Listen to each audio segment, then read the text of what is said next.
or conveying to the enemy information regarding our strategic plans, strengths, dispositions, operations for tactics, with the purpose of causing him to reach false estimates and act thereon.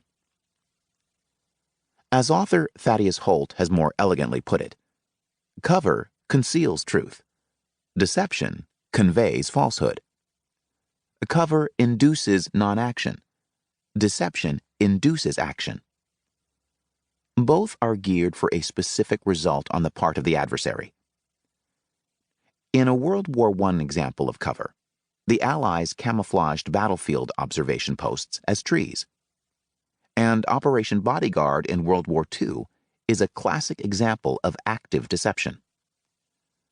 Throughout this book, the word deception will be used as an umbrella term to refer to both kinds of operations.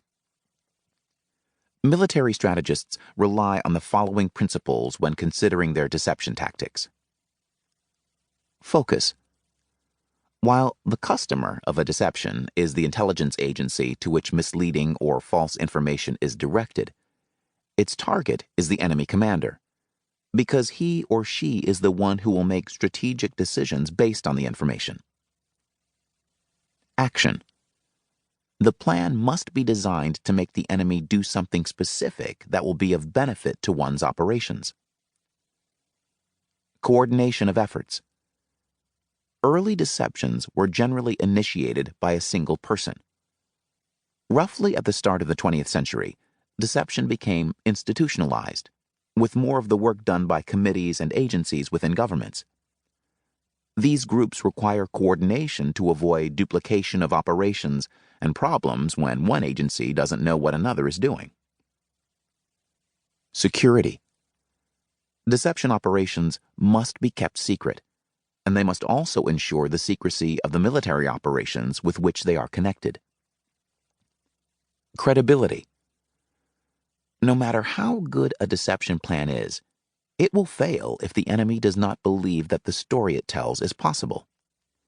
The enemy need not believe that the scenario will occur, only that it could occur. Adaptability. The best deceptions are not cookie-cutter operations, in which a tactic that worked in one battle is blindly followed in the next. They are, rather, carefully tailored to the objectives of military forces, the needs of commanders, and the expertise of intelligence agencies.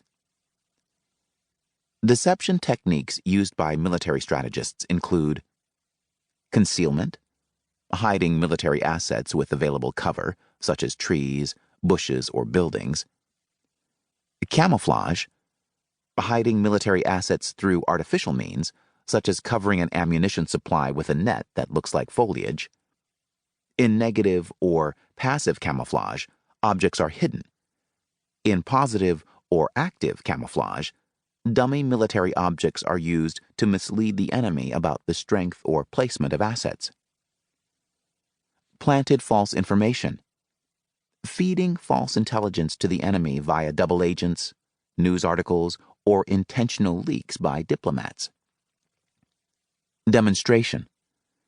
Taking actions that indicate preparation for a military action, but without the intent of actually carrying it out.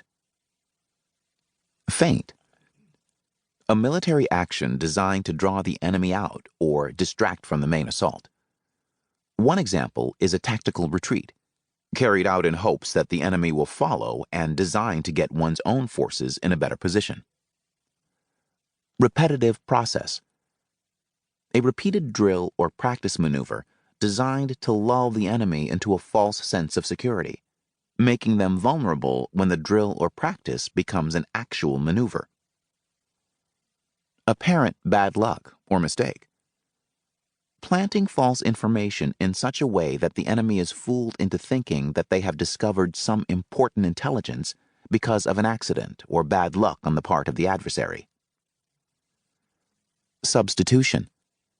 Replacing something real with something fake or vice versa. The lure. Creating a situation the enemy will be drawn into exploiting, only to learn later that it was a trap. The double bluff. One of the riskiest of deceptions, a double